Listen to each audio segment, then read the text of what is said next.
الحمدللہ رب العالمین والصلاة والسلام علی سید الانبیاء والمرسلین اما بعد فاعوذ باللہ من الشیطان الرجیم بسم اللہ الرحمن الرحیم۔ اللہ تبارک و تعالیٰ کے فضل و کرم سے الحمدللہ الہادی پروگرام جاری و ساری ہے، اور آپ جانتے ہیں کہ اس میں ہم کسی ایک قرآنی موضوع کا انتخاب کرتے ہیں اور اس سے متعلقہ آیات کریمہ اور پھر اگر ضرورت محسوس ہوتی ہے تو احادیث بھی ذکر کی جاتی ہیں۔ پھر جو اس سے نتائج اخذ ہوتے ہیں، جو علمی نکات حاصل ہوتے ہیں، جو درس حاصل ہوتا ہے وہ آپ کے سامنے بیان کرتے ہیں۔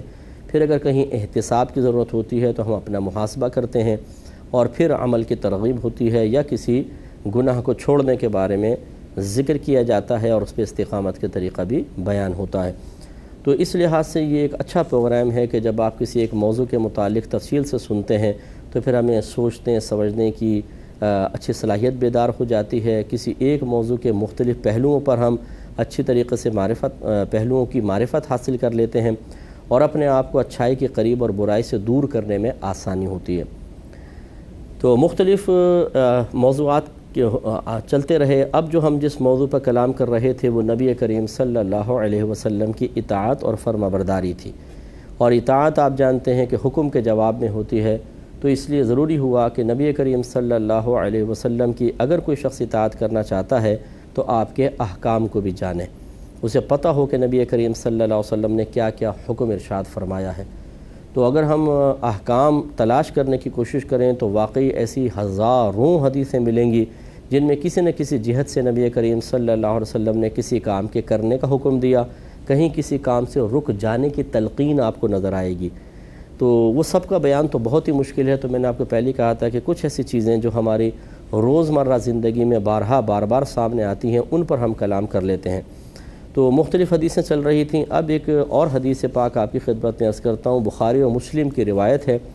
حضرت انس رضی اللہ تعالی عنہ کہتے ہیں کہ رسول اللہ صلی اللہ علیہ وسلم نے ارشاد فرمایا کہ بیماری کا ایک سے دوسرے کو لگ جانا اور بدشگونی لینا کوئی چیز نہیں ہے، اور مجھے فال اچھی لگتی ہے۔ تو صحابہ کرام علیہم رضوان نے پوچھا یا رسول اللہ صلی اللہ علیہ وسلم یہ فال کیا چیز ہوتی ہے؟ آپ نے فرمایا اچھی بات۔ تو اس کی وضاحت میں کرتا ہوں۔ پہلی بات سرکار نے فرمایا کہ بیماری کا ایک سے دوسرے کو لگ جانا کوئی چیز نہیں ہے، یعنی یہ آپ وسوسوں میں اور خدشات میں اور بدگمانیوں میں مبتلا نہ ہوں کہ شاید اس کو نزلہ ہو رہا ہے تو مجھے نزلہ ہو جائے گا، یہ آشوب چشم میں مبتلا ہے تو مجھے بھی ہو جائے گا، اس کو اگر ٹی بی کا مرض ہے تو مجھے ہو جائے گا۔ یہ سرکار نے فرمایا ایسا نہیں ہوتا کہ ایک کی بیماری دوسرے کو لگ جائے، لیکن ہماری میڈیکل سائنس یہ کہتی ہے کہ جراثیم ایک سے دوسرے کی طرف منتقل ہوتے ہیں۔ تو اگر آپ تھوڑا سا غور کریں تو ان میں کوئی ٹکراؤ نہیں ہے، اس کا کوئی انکار نہیں کر سکتا کہ جراثیم ایک سے دوسرے کو لگ جاتے ہیں، لیکن ہمارے نبی کریم صلی اللہ علیہ وسلم کے کہنے کا مطلب ہی یہ ہے کہ اگر جراثیم ایک جگہ سے دوسری جگہ پہنچ بھی جاتے ہیں تو کیا وہ بیماری کا سبب ضرور بنیں گے؟ ایسا نہیں ہے، بلکہ اللہ تبارک و تعالی جس کو بیمار کرنا چاہے گا وہ بیمار ہوگا، اور جہاں پر جراثیم پہنچ جائیں لیکن اللہ کی رضا نہ ہو کہ شخص بیمار ہو تو وہ جراثیم خود ختم ہو جائیں گے، لیکن اس شخص کو کچھ بھی نہیں ہوگا۔ جیسے آپ ہاسپٹلز میں دیکھیں کتنے مریض ہوتے ہیں اور وہیں ڈاکٹر اور نرسیں گھوم رہی ہوتی ہیں اور ان کو وہ بیماریاں اڑ کے نہیں لگتی ہیں۔ تو اسی طریقے سے ہمارے گھروں کے اندر دیکھ لیں، بعض اوقات 10 کو نزلہ ہو جائے گا گھر کے، 11واں آدمی محفوظ رہے گا، سب کو بخار ہو جائے گا، 1 کو نہیں ہوتا، 2 کو نہیں ہوتا۔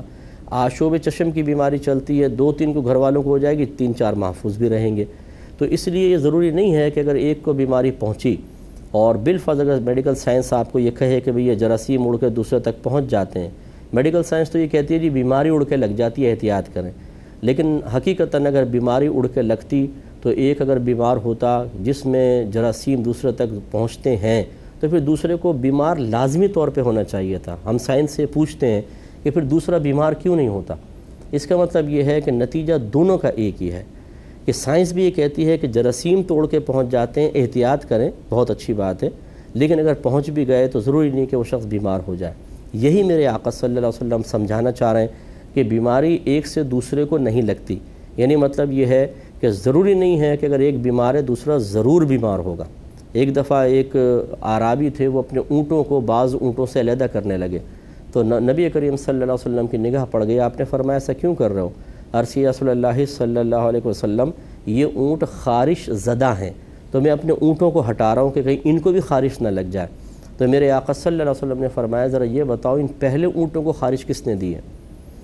تو یہ بڑا نفیس انداز سے سرکار نے سمجھایا کہ اپنا اعتقاد، اپنا یقین مضبوط رکھو، احتیاطی تدبیر اختیار کرنا ہماری شریعت منع نہیں کرتی ہے۔ ضروری نہیں ہے کہ آپ کوئی نزلے والا ہے تو اس کا رومال استعمال کریں، ضرور اس کے پاس بیٹھیں، نہیں، آپ حفاظت کر سکتے ہیں، اپنے آپ کو اس سے دور بھی رکھ سکتے ہیں، لیکن اس اعتقاد اور یقین کے ساتھ کہ چاہے میں اس سے کوسوں دور بھاگ جاؤں، اگر یہ بیماری مجھے ہونی ہے تو ضرور ہوگی، اور اگر میں اس کے چاہے کتنے قریب ہو جاؤں، اللہ تعالیٰ نے اگر اس بیماری کو مجھ تک نہیں پہنچانا تو نہیں ہوگی۔ تو اس اعتقاد اور یقین کے ساتھ احتیاطی تدبیر اختیار کرنے کو شریعت منع بھی نہیں کرتی ہے۔ تو یہ اس حدیث کے کہنے کا مطلب ہے کہ بیماری اڑ کر ایک سے دوسرے تک نہیں پہنچتی، یعنی اگر بالفرض جراثیم پہنچ بھی جائیں تو بیماری کا اثر ظاہر ہونا یہ صرف اللہ تبارک و تعالیٰ کی مرضی پر اور فیصلہ ازلی پر منحصر ہے۔ اللہ تعالیٰ نے ازل سے جو فیصلے فرما دیے کہ کون کون بیمار ہوگا اور کون نہیں، اس کے تحت جب بیمار ہونے کا حکم ہوگا، یعنی اللہ کی مرضی ہوگی تو وہ بیمار ہوگا، ورنہ ہزارہا بیماروں کے درمیان گھومتے پھرتے رہیں آپ کو کچھ بھی نہیں ہوگا۔ جیسے میں نے عرض کیا کہ ڈاکٹرز ہوتے ہیں، نرسیں ہوتی ہیں، ہاسپٹلز میں ہیں، ایسے ایسے مریضوں کو چیک کرتے ہیں، چاہے وہ دستانہ پہن کے کرتے ہیں، لیکن بہرحال جراثیم تو کہیں نہ کہیں سے پہنچ ہی سکتے ہیں، لیکن کچھ بھی نہیں ہوتا ہے۔ اسی طرح گھروں کے اندر دیکھ لیں، اسی طرح محلے میں اور خاندانوں کے اندر دیکھ لیں کہ بہت سے لوگ ہوتے ہیں جو بیماریوں سے محفوظ رہتے ہیں، اگرچہ ساتھ والا بیمار ہوتا ہے۔ تو اعتقاد مضبوط رکھنا چاہیے۔ پھر سرکار نے شاید فرمایا بدشگونی لینا کوئی چیز نہیں۔ بدشگونی، بدفعل بھی اس کو کہتے ہیں کہ آپ کسی چیز کو دیکھ کر اس سے ایک منفی نتیجہ اخذ کریں۔ مثال کے طور پہ کسی شخص کی شکل دیکھ کر سوچنا کہ اب میرے کام خراب ہونا شروع ہو جائیں گے، کالی بلی راستہ کاٹ جائے تو اب تو میرا کام خراب ہوگا، اگر آپ کے ہاتھ سے کوئی چیز گر جاتی ہے، جیسے کوئی کانچ وانچ کی چیز، شیشہ گر گیا، گلاس ٹوٹ گیا، کپ ٹوٹ گیا، تو بعض اوقات کہتے ہیں کہ بھئی اب تو یہ کام خراب ہی ہوگا، اگلے کام بھی خراب ہوں گے۔ یہ گویا کہ آپ نے کسی ایک چیز سے، کسی ایک عمل سے ایک منفی نتیجہ نکالا ہے۔ شریعت اس کو منع کرتی ہے کہ اس کی کوئی اصل نہیں ہے۔ نبی کریم صلی اللہ علیہ وسلم نے بدشگونی لینے سے منع فرما دیا ہے۔ ہاں، کہیں اگر قرآن یا حدیث کے اندر کوئی چیز آ گئی ہو وہ ایک الگ بات ہے، اس کو ہم رد نہیں کر سکتے ہیں، لیکن یہ ہمارے سرکار یہی بیان فرمانا چاہتے ہیں کہ اگر اللہ تعالیٰ اس کے رسول نے ایک چیز کا تعلق دوسری چیز کے ساتھ قائم نہ کیا ہو، یعنی کسی منفی چیز کا تعلق، اگر شریعت بتائے ایسا کرو گے تو یہ غلط نتیجہ نکل آئے گا، ایسا نہ کرو، تو پھر تو ٹھیک ہے، وہ تو قرآن نے حدیث نے بیان کر دیا۔ ایک ہے کہ اپنی عقل سے کنیکشن ملا دینا، ایسا ہوگا تو یہ ہو جائے گا، اور اس پہ پھر اعتقاد اور یقین کرنا۔ تو سوال یہ پیدا ہوتا ہے کہ جو اعتقاد اور یقین آپ کو حاصل ہوا، اس کی دلیل آپ کے پاس کیا ہے؟ فقط آپ کا گمان، یعنی آپ نے اپنے ذہن سے بنا لیے، آدمی منحوس ہے، اس کو جب بھی دیکھتا ہوں کام خراب ہو جاتا ہے۔ اگر وہ یہ اعتقاد بنا لے کہ آپ منحوس ہیں، اس کا کام خراب ہو جاتا ہے، تو کیا آپ اس بات کو پسند کریں گے اور اس پر یقین کریں گے؟ آپ یقینی سی بات ہے کہ نہیں، آپ کہیں گے بکواس کرتا ہے، بھائی میں کہاں سے منحوس ہو گیا، تو وہ بیچارہ کہاں سے منحوس ہو گیا؟ تو یہ ہم خود نتیجے نکالتے ہیں، پھر ان کے آپس میں رابطے بنا دیتے ہیں اور اس کو اعتقاد بنا لیتے ہیں۔ جیسے سورج گرہن میں حاملہ عورت کسی لوہے کو ہاتھ نہ لگائے ورنہ فلاں فلاں ہو جائے گا۔ بھائی کوئی شرعی دلیل ہے آپ کے پاس؟ قرآن نے کہا، حدیث نے کہا، نہیں، اور اتنی سختی سے اس پہ عمل پیرا ہوں گے کہ اگر اس کے خلاف کر لیا تو پتہ نہیں قیامت آ جائے گی۔ اور جہاں اللہ تعالیٰ اس کے رسول واضح طور پہ حکم ارشاد فرما رہے ہیں، وہاں کوئی خوف خدا نہیں ہے۔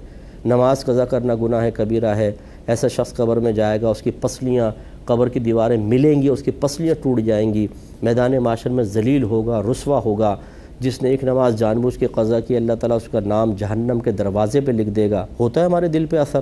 ذرہ برابر اثر نہیں ہوتا۔ ڈھیٹ پن کے ساتھ نمازیں قضا کرتے ہیں اور اپنے کھی کرتے رہتے ہیں، دانت پھاڑتے رہتے ہیں، اللہ کی نعمتیں کھاتے ہیں، لیکن اس کی بارگاہ میں سر جھکانے کے لیے تیار نہیں ہوتے۔ ذرہ برابر خوف خدا پیدا نہیں ہوتا۔ اور کوئی پپو پان والا کھڑا ہو جائے کہ دیکھو یار سنا ہے بھئی ایسا کرو گے نا یوں ہو جائے گا، تو ہم ڈر جاتے ہیں، اچھا ایسا ہو جائے گا، بھئی پھر ایسا نہ کرو۔ اس میں خوب حفاظت کریں گے، 10 کو بتائیں گے، بلکہ یار وہ مجھے کوئی بتا رہا تھا یوں کرو گے نا تو یہ نقصان ہو جائے گا، ایسا نہ کرو۔ یہی ہمارا دقیہ نوسی پن ہے کہ یہ میسیجز والے کامیاب ہو جاتے ہیں کہ یہ ہم نے آپ کو میسیج بھیجا، 10 کو فارورڈ کرو، اگر کرو گے تو 7 دن کے اندر خوشی ملے گی، نہیں کرو گے تو ان لکی ہو جاؤ گے۔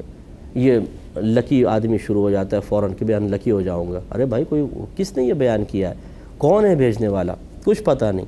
ایسے مجہول اور جاہل آدمی کی بات پر آپ ایک عمل کرنے لگ گئے, اور اللہ تعالیٰ اس کے رسول کوئی بات بیان فرمائیں اور بالکل ہمارے سر پہ جوں تک نہیں رینگتی ہے, کان پہ جوں نہیں رینگتی ہے, کوئی پرواہ نہیں کرتے ہیں ہم, اور بے دردی کے ساتھ ان احکام کو ٹال دیتے ہیں. اس سے معلوم ہوا کہ ہمارے ایمان کمزور ہو گئے ہیں. بد اعتقادی نے ہمیں گھیر لیا ہے, بدشگونیاں ہم پر ان سے نتائج مرتب کرنا, بدشگونیوں کا عادی ہو جانا, انہوں نے ہمارے ایمان کو ضعیف کر دیا ہے کہ اللہ تعالیٰ اس کے رسول کے احکام کی پرواہ نہیں, اور عام نتھو پتو ہمیں کہے تو دل خوف خدا میں ڈوب جائے. خوف خدا کیا, خوف نقصان میں ڈوب جائے, یہ کہنا چاہیے. تو یہ مطلب ایمان کی کمزوری کی علامت ہے. نبی کریم نے اس سے منع فرمایا. ہاں یہ فرمایا کہ مجھے فال اچھی لگتی ہے. تو صحابہ کرام نے پوچھا فال کیا چیز ہے؟ آپ نے فرمایا اچھی بات.